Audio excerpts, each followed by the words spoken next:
Mon œil t'a vu, c'est pourquoi je me condamne. Job 42, 5, 6. À la lecture des récits de Job, et faisons ici une esquisse aussi brève que possible de son histoire spirituelle, afin de comprendre sa situation au moment où Dieu se révéla à lui de façon si particulière. Considérons d'abord l'homme en soi, puis l'expérience de son cœur, et ensuite la vie qu'il a vécue.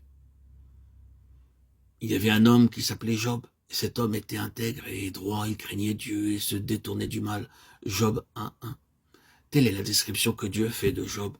Il était fidèle à Dieu, d'un cœur entier et sincère, sans duplicité, droit dans ses relations avec Dieu et les hommes. Cet homme était droit, a dit Dieu au sujet de Job, alors qu'il nous relate comment il le craignait et redoutait de pécher. Nous voyons aussi que sa volonté était entièrement soumise à Dieu.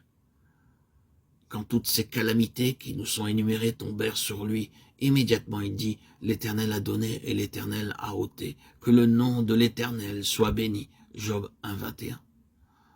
En peu de mots, Job était honnête, droit, loyal, craignant Dieu et entièrement soumis à sa volonté. Dans le chapitre 29, nous avons la description de la vie extérieure de Job comme le résultat de son intégrité intérieure devant Dieu. Dans ce chapitre, Job raconte l'histoire de son expérience vécue dans le passé et montre comment il marchait dans la communion avec Dieu, comment ses secrets lui étaient révélés. Manifestement, il marchait avec lui de jour en jour. Il était si honoré que quand il allait à la ville, les gens cessaient de parler par respect et vénération vers lui. Job dit « Ah, si je sortais pour aller à la porte de la ville, les jeunes gens se retiraient à mon approche, les vieillards se levaient et se tenaient debout. Les princes arrêtaient leur discours, la voix des chefs se taisait. L'oreille qui m'entendait me disait « Heureux », l'œil qui me voyait me rendait témoignage, car je sauvais le pauvre qui implorait du secours et l'orphelin qui manquait d'appui.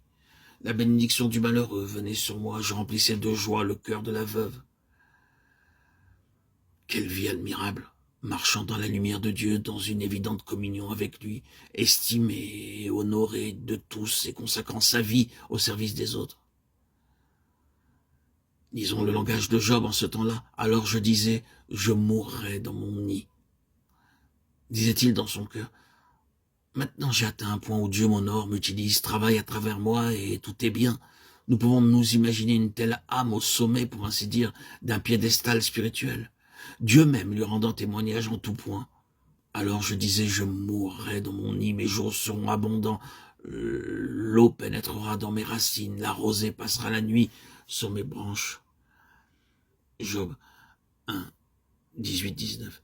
Il est possible que Job ait commencé à totaliser ses possessions et ses richesses spirituelles. Il porte ses regards sur lui-même et voit combien il est honoré et utilisé. Les monts Mahamé se faufilent et il dit, ma gloire reverdira sans cesse et mon arc rajeunira dans ma main. On m'écoutait, on restait dans l'attente, on gardait le silence devant mes conseils. Après mes discours, nul ne répliquait et ma parole était pour tous une bienfaisante rosée. Il comptait sur moi comme la pluie. Job 1, 18, 19, 20 à 23.